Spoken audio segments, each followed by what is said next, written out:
All right, hey everybody, welcome to my Bone Necromancer build guide.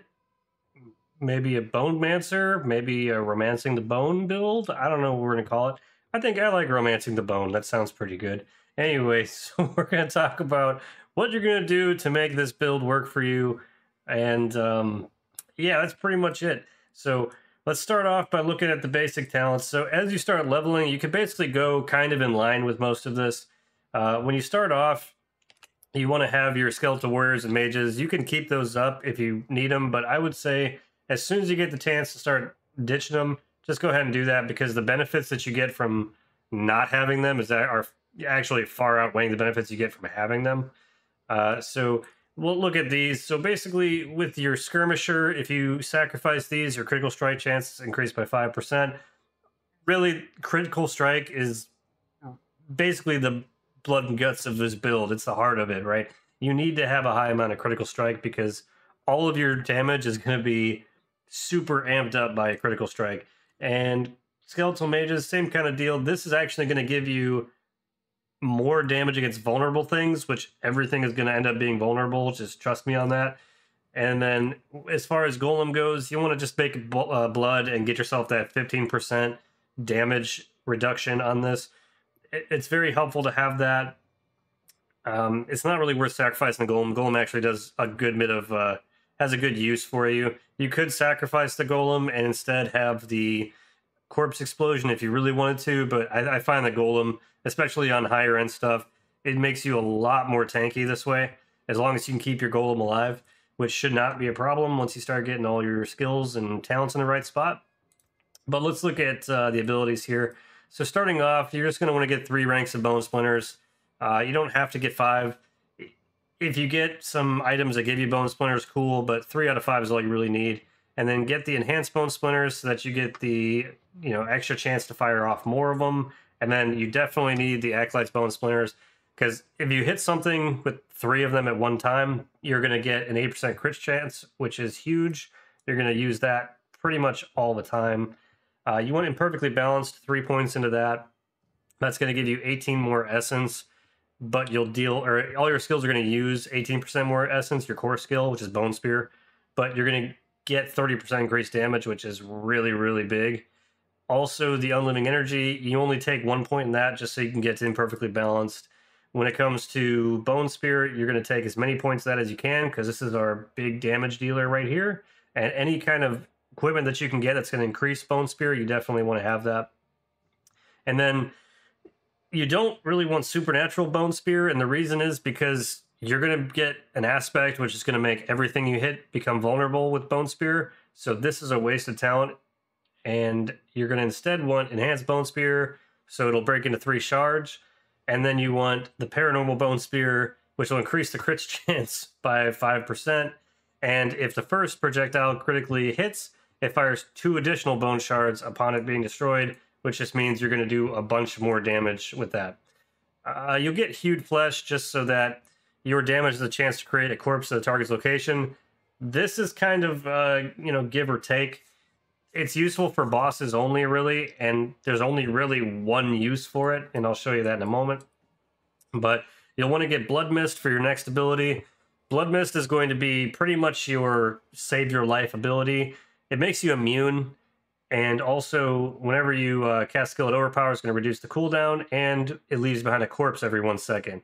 And again, I'm going to explain that in a minute. You'll want 1 rank in Corpse Explosion, although you're not going to have it on your bar. Your bar is going to look like this, because the only abilities that you use are the ones that are on your bar. So if you don't have Golem on your bar, you won't have Golem, so make sure you have it on there. And you'll also want to get 1 rank of Bone Prison and get Enhanced Bone Prison so that you get a little essence per thing that's trapped. And enemies inside of Bone Prison are vulnerable. This is one of those things where I was saying, like, everything's going to be vulnerable. Everything's going to be vulnerable. This is not really worth it. I wouldn't take that ever. And then moving on down here. So here you're only going to be getting the Death's Embrace. So that makes close enemies take 6% more damage, and they deal 9% less damage. So that makes you a little bit more tanky. You'll want Death Reaches so that anytime you hit a distant enemy, those take 12% increased damage. So that's going to be useful. You might be noticing a theme of you're just trying to get more damage. These abilities you can kind of take. I would take Serration pretty much right off the bat that would be worth getting. But these ones, you can kind of put 1 point in until you have some extra points to throw around.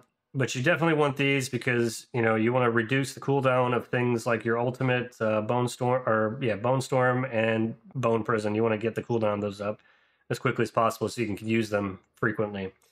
After critically striking 10 times, your abilities to deal 15% increased damage. That's a big one. You're not gonna. It's just passive, and you'll get it all the time, but it's definitely worth it. And then Evulsion.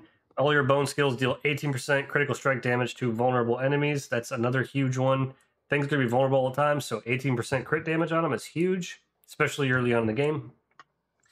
And then down here, the first things I would get would be Standalone and Memento Mori. This in particular, this damage reduction is really, really, really good. This makes you super tanky, so you definitely want to have this. And then Memento Mori, just increasing that even further, it's going to be huge for you. Absolutely huge. So there's that. Once you get your Golem and you have all this other stuff, I would take a look at Golem Mastery, just to increase the life of it. That's mostly because increasing the life of your Golem, while your Golem's up, you're going to end up dealing more damage with Paragon Points later on. So you want to make sure your Golem stays alive. But Bone Storm you want to get as soon as you can, because Bone Storm is going to, well, number one, it's going to do a bunch of damage, which is great. But more importantly, while you have it going, you're going to get this talent, which increases your damage reduction, so it makes you more tanky. Again, very important. And then Supreme Bone Storm, your crit chance increased by 20% while Bone Storm is active. I mean, you're basically going to have just almost 100% crit chance. It's really, really good. And then, of course, Ossified Essence. So this is going to make it so that you deal an extra 1% for every amount of essence you have above 50. So if you can get more maximum essence, that's good, because that'll let you do more damage. But you really just want to have your essence maxed out every time you cast Bone Spear for maximum effect. As far as Paragon stuff goes, you want to start off with your initial board and really just go up this side, grab the prime node here to get yourself the 20% damage maximum life. Go ahead and grab the glyph socket here on the way through and try to get, you know, whatever you need to meet that requirement. Like, you need dexterity for these. I would say your best glyphs are going to be Territorial, Exploit, and Essence. Those are your best ones. Definitely take those because they give you huge amounts of damage added on for your critical strike damage as well as vulnerable damage. And just Territorial is good because you get just damage to anything close, which is kind of balances out that Death's Reach versus the other ability that, you know, you deal more damage to the close things. And then, of course, get Knowledge, because it's going to give you, again, 20% more damage, 10 more intelligence. Now, the first attachment board you want to get, can't remember what they called it. I think it's like Bone Graft or something. You want to get that one right away because you get this ability, Shaper of Bone, 20% bone skill damage. Again, just a huge damage boost, and each one of these increases your bone skill damage even more by another 5%, so another 15 on top of that. So 45% more bone damage, or 35% more bone damage is just massive. As well as up here, the Calcified, 30% more crit damage and 10% more bone damage. And then you have these, just more bone damage, more crit damage, more crit damage. And then make your way over here to Entomb. Increases your crit chance with bone. Same thing here, crit strike damage, crit strike damage. This, you just take it because it's in the way. That's pretty much it. And then Bone Graft, another good one. Pretty much hitting enemies with bone skills increase your damage by 1%, your massive essence by 3 for 8 seconds. So this is what I was talking about with, you know, you get some abilities to increase your maximum essence. That's going to be super helpful for that. And then you want to go into the Golem board. I can't remember what it's called specifically. It's like Hulking Monstrosity build is what I believe it's called. You'll want to get his Borrowed Strength. So rotate the board around so you can get to this very quickly, because you want to grab this. And the reason why you're grabbing this is because the Borrowed Strength, you get 20% more damage while your Golem is active, and you also get 2% total armor. And then each of these, 5% more damage, 5% more damage, and 5% more damage. You don't really need to get you can get the Golem armor here later if you want to. I'm not super interested in it. And then just make your way over to the other glyph socket here, and you can also pick up this rare node to increase your Golem knowledge as well as your intelligence. You can go up here, get more intelligence, Golem armor, whatever you want to do. From here, it's kind of, you know, free form. You're really just trying to increase your glyphs at this point so that you can, you know, meet all your requirements to increase bonus stuff on like exploit or whatever other glyph that you're putting in there. So I know that was a long explanation for all the basic setup, but now that we've talked about the character skills and the Paragon points, let's now talk about the gear. So gearing, your priority is going to be for weapons. You want to make sure you always have a scythe. Scythes are absolutely the best thing you can have for a necromancer, mostly because every single one of them has this life on kill. Having life on kill is going to make you basically just unstoppable, especially if you happen to get this unique later on, which I'll explain. But this right here is incredible. Having anything that you get that's going to give you crit strike damage, bone damage, crit chance, all that stuff is what you want to add on to your abilities. Two-handed scythes or one-handed scythes with some offhand equipment, either or, just really whatever gets you the highest damage per second and the highest amount of stats and crit damage and crit chance. That's pretty much all you're trying to do. As far as the aspects go on your weapons, you want to try to get that 5% damage increase while you stand still, or you can do the 5% damage, or every basic skill you use is going to increase your next core skill cast by 8%. Those kinds of aspects are really, really good. Anything that's going to give you increased crit and core skill damage is what you're looking for. Now, this other aspect right here, this Bone Spear's primary attack makes enemies hit beyond the first vulnerable for 1.5 seconds. That's why that other ability is completely useless, because you're going to make everything vulnerable pretty much all the time, as long as you have this aspect. So make sure you get that one. As far as uniques that are really good, this helm is really good because it makes your Bone Spear leave behind echoes that do some extra damage. So when you're clearing out a room, if you're in a hallway especially, you're going to hit stuff and then it's going to explode and everything's just going to die. And it feels really good. So make sure you do that. Having the barrier stuff is really good for your armor as well. Whenever you hit an elite and it creates a barrier, is a good one to have if you don't have anything else to put on your armor. For your gloves, you want to make sure you have something with Bone Spear on it and then just upgrade it as much as you can. And then if you can find these pants are really amazing for really any class, I think. But basically, if you chug a potion, it's going to give you a damage barrier that gives you 76% of your health on this rank of it. It's really fantastic. This is a really, really good thing to have, because it makes you nearly invincible as long as you play it right. And then the last thing is, as far as gems go, you want to make sure that you always put one of these emeralds on your weapons, because it's going to increase your crit strike damage to vulnerable enemies by however many percent with whatever gems you got. So make sure you're using those. On the armor, I tend to do all not emeralds, rubies, to get some extra life. And then I have a healing one here on my helm just so I can get a little extra healing from my self heals.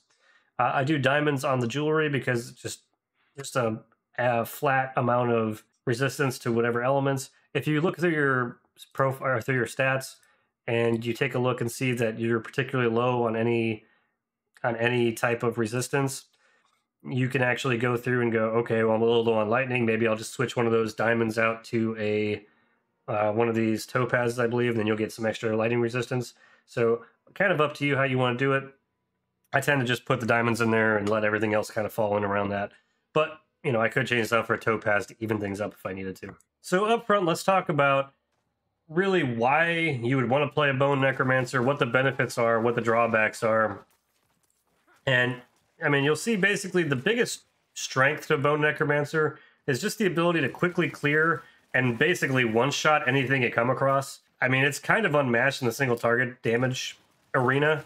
I haven't found any other class that even really is coming close to this. The other great thing about it is it's also a very tanky class, a very tanky spec. So you could take a lot of hits, and not only can you take a lot of hits, you could easily break yourself out of all of the minor damages that you can take just by using Blood Mist to quickly make yourself immune, and then you can escape out of a bad situation very, very quickly. So if I'm right here and I need a Blood Mist, I can just do that and get right out of the way, and I'm back into a good position. So very tanky class. The only really downsides for the Bone Necromancer that I have are that it's a very slow class. So you don't move very quickly compared to other classes, like a sorcerer that's going to be able to run everywhere, or an assassin that's going to be dashing around all over the place. You're also not going to have a lot of ability to do damage. You can do damage quickly, but if you're not playing it right, it's a very high skill ceiling and a very low skill floor. So if you don't do it right, you're going to find yourself completely out of essence very quickly and not being able to do much of anything. But like that, I could sit there, take a hit to the face, and be perfectly fine. All right, so that being said, let's show how you play it. I know it took a while to get here, but let's do it. If you have any other things you want to add or comments, please put those in the comments below, and I'll try to answer those to the best of my abilities. Here we get started. So your basic rotation or priority is going to be, and I'm on tier 4, by the way, so you know everything's going to be kind of hard to hit. So basically what you want to do is use 1 to 2 of your basic ability and then launch a Bone Spear. And that's basically it. You're going to pretty much one-shot everything you come across. And it feels really nice because you're going to be critting all the time. You want to get a little bit close to, you know, one of the targets so that you can hit him with all 3 of those bone splinters.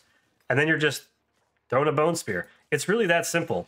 You're going to completely demolish an entire hallway every time you do this.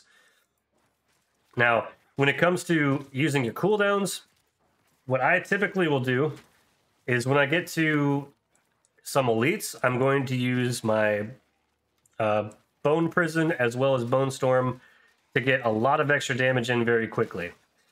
And you'll notice the reason why I'm doing, you know, the 2 hits from my basic ability is 1 to build up that crit buff that we had the ability that we talked about before, that crit strike buff. And the other reason is because every time you hit with your basic ability, it's going to increase your essence. You're going to get some of your essence back.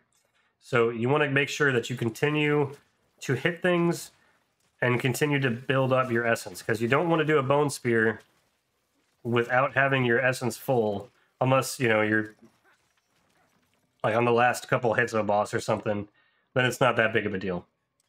But you see, just going through this dungeon, I'm a level behind on everything here, and I'm still just absolutely demolishing everything. Very simple. And you'll see, here's why I have that other unique. So if I chug a potion right now, I get a barrier. And you could chug a potion without even having life used up. Now here we are against some rares. So what you want to do against, or not rares, elites.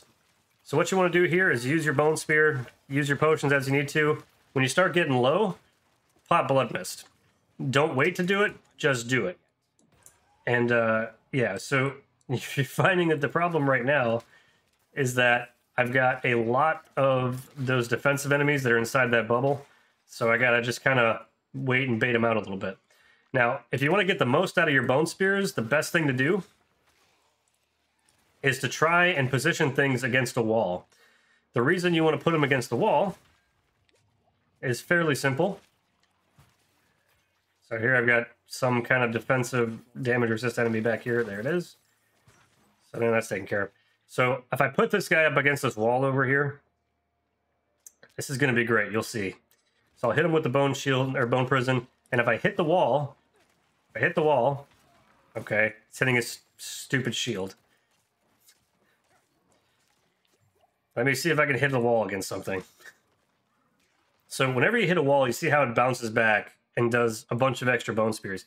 Each one of those is going to hit for a ton of damage, especially if they crit. And if the thing's vulnerable, it's going to do even more. So when you put things up against the wall, they basically take the full hit from all of those, and it just does a ton of damage. So if you don't kill them on the first hit, it'll probably kill them on the bounce most of the time. So when you use this kind of a build, if you play it right, you'll be able to do content that's 5, 6, sometimes 7 levels higher with no problem whatsoever, as long as you're playing it right. If you screw it up, you're going to have a rough time. That's just the way it is. That's the way it is with all the characters. You need to play it right, or you're going to have a hard time. So I'm gonna go ahead and skip through this, and we'll catch back up when we get to the final boss, if there is one, and then I'll show you how those usually go. So I did remember, I forgot to talk about the whole way that Blood Mist works and why you'd want to have corpses around. So when you have this particular aspect that I have here, Blood Mist triggers the corpse explosion. Why you want that is because it's basically going to reduce the cooldown on your Blood Mist for every corpse you consume. And that's very important because it allows you to quickly get your Blood Mist back. So I used it and it's already almost back up. It pretty much takes the cooldown to a pretty short 10 seconds, 10 to 13 seconds generally, and it's very, very, very good.